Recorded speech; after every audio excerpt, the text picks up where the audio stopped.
Hey everyone, my name is Yusuf and this is probably the longest freight that I have hauled yet. So we have a 1.5 foot overhang over here, and we have about a foot in the front, which I don't mind it, but as I looked at it, I think I forgot to put a flag that I think is required when you're overhanging. The freight is 50 feet or 53 feet long, but my trailer is 48 if you didn't know it, so we have a little bit of overhang. However, one thing I realized, I wanted to put a strap over here and it said no strap, please do not strap, right up here. I don't know if they have something that is fragile, so they did not want me to put a strap over there, but I have enough. It's like 8 feet, so as long as it's not passing 10 feet I should be fine. I put a total of 14 straps. There are 3 bundles, so I put 3 strap on the first bundle, 3 strap on the second bundle, and 8 straps on the top bundle. That puts me on 14 straps altogether. But I have one disappointment. So remember, whenever we have a full load like this, I don't have a space to put my tarps, I don't have space to put my edge protectors and everything, so I put 2 of my tarps over here underneath. I put one of my tarp in the back and one of my tarps over there on top of the toolbox, and hopefully that should be enough for me to get home, because I have ordered a 60-inch 24 by 24 by 60 toolbox, which I think I'm gonna install it somewhere over here. That would be enough to put my edge protectors and maybe 2 of my tarps, and I will leave the other 2 either right where the landing gear is, or I may buy another toolbox. The thing is, it's too expensive. So with shipping and everything, it was like $920. But anyways, we are loaded, strapped, and ready to go. Now, before I hit the road, I forgot my gloves. All right, let's hit the road, guys.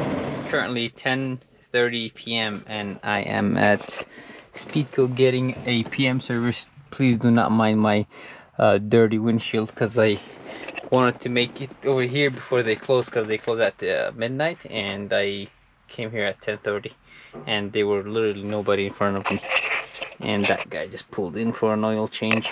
So this is perks of driving a little late in the night. Literally you could get an oil change like on instantly. So I have had situations where I had to wait 5 or 6 hours at TA, or sometimes even at Speedco when you pull in the daytime, because there are a lot of people in front of you. However, if you come in the nighttime, you could get service right away. Stopped in to do my 30-minute break, and you're asking, Yusuf, what is for lunch? We got a little bit of vegetables, a little bit of cheese, a croissant, and most importantly, olives. So I'm not eating that well this time, but it is still better than nothing.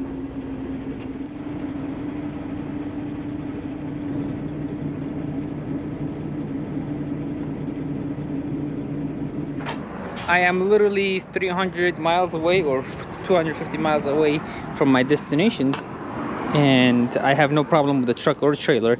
What I was gonna ask you guys, what is the preferred method of rolling your straps? Let me go to the other side, because I have seen some people do it one way and other people do it the other way. So ever since I started trucking, I used to roll my straps like that. I would put the excess straps right here and then pretty much hold it with this strap right here. But I have seen a lot of people doing it like this, where they just roll it onto the winch, so that they don't have to deal with any excess strap right here. The only problem with that is when you do something like that, so you're gonna have to tighten it up a lot, and I don't know if that's something that I want to keep stopping and keep doing. But if you do it the other way, you tighten it up once, and generally speaking, you won't have any issues. So please let me know if you know it for sure which way is the best way to do it. Please let me know. It looks like this way it is more convenient. A few weeks ago I got a trailer alignment, but my tire is still wearing out in a weird way. This side of my tire is wearing out, and also this side of my tire is wearing out as well. So I have paid $500 for a trailer alignment, and it looks like I am not satisfied with this. So I'm gonna have to figure out what is the issue. I have heard that it could be shocks or something else, but it looks like that they did a poor alignment job and they charged me extra, because usually if you do an alignment it's like 250 max, or maybe usually they say like $200 for trailer alignment. And I asked the guy, I said, you know, how much do you charge for a trailer alignment? They said, oh, it's gonna be 2 hours, so $95 an hour plus tax. And I was like, okay, that's fine. When I dropped it and when I came to pick it up, it said, oh, your total is $525. I'm like, how come it's 500? You told me it's gonna be 2 hours. And then he said, oh, your trailer was rusted, they couldn't open the bolts. But look at it. Do you see any rust on the trailer? No, nothing whatsoever. So I usually don't like to go back and forth with people and argue and get myself in trouble or get them in trouble. So I just paid $500 and heck with it. But anyways, let's get on the road and deliver this bad boy. Fueling up at my favorite quote-unquote truck stop. That is really not my favorite. The only reason that I'm fueling up here because it's relatively cheaper. The diesel price is $3.15 and USA truck stop exit 48 Kingman, and the TA across the street they have it for $3.62. So I think I'm saving 32 or 33 cents per gallon. I'm sorry.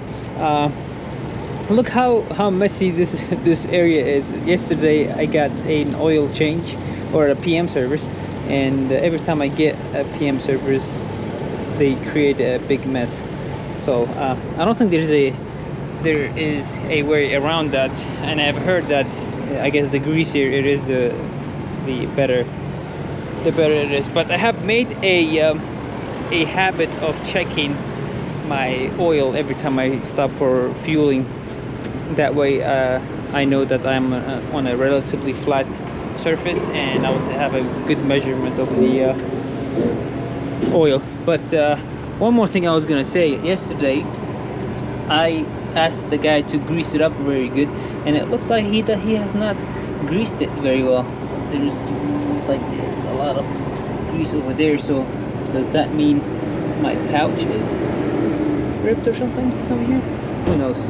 But other than that, I think he did a good job greasing it over here, because you could tell that the whenever the grease comes out of these areas, that means like he has gone through it. So, but last time I stopped for PM service at Love's, they didn't do a good job of greasing, and it turns out like every time I steer to the left or right, I could hear a click click click noise, and I went inside and told them, so they greased it, and a few hundred miles later the noise stopped. So I found that the hard way. But from here on I will make sure, like every time they do a PM service, I will make sure personally to look at and make sure that they have greased everywhere in the truck, so that we do not have any issues.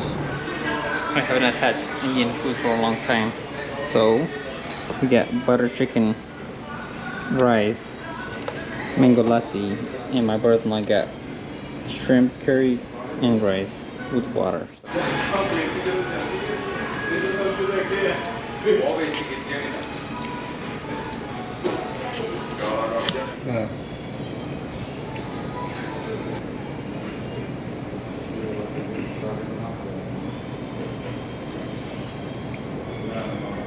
Good morning, everyone. We are currently at the last day of this trip. I parked at this truck stop. It turns out that this is probably the best truck stop that you could find right before getting into the Los Angeles mess. So I forgot what the name of this town was, but it's exit 143 on I-15, which put me 15 or 30 minutes away from my destination. So I figured, you know, it's better to sleep here the night and then wake up early in the morning and get there, instead of trying to be there in the evening and probably not find a parking big enough for a truck. So if you're ever here, use this truck stop before you can get to the Los Angeles. But anyways, let's get to the location first and then offload this truck, because we have another load picking up very soon. In 300 feet, turn right onto Joshua Street.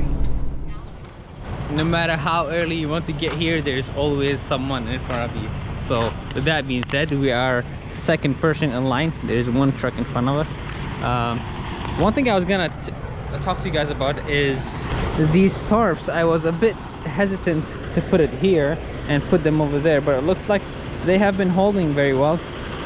I went ahead and put an extra bungee right here so that it doesn't shift back, but the strap is tight enough. But soon your boy is gonna pick up that toolbox. I may go ahead and install it here, but I have a feeling that it's not gonna be enough to put all my tarps, so I may still have to use that location.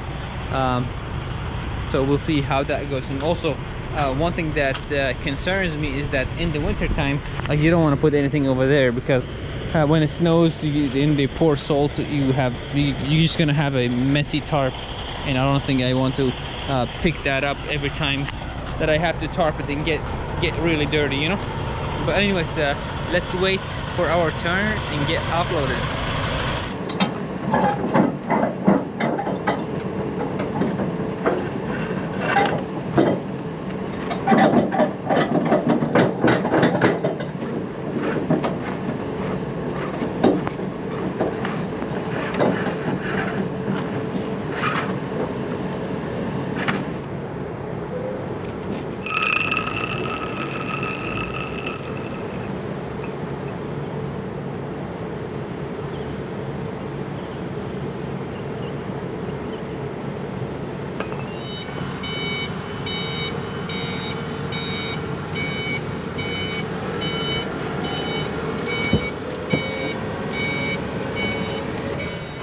And finally we are offloaded. They took them a little bit of time, but I'm happy that we have getting offloaded now. So, and that means we are gonna comfortably make our next pickup, which is 4 hours away from here. LA traffic. It's only like 150 miles, but it shows on the Google Maps that will take 4 hours to get there. But anyways, thank you for being part of this journey. I'll see you guys next one.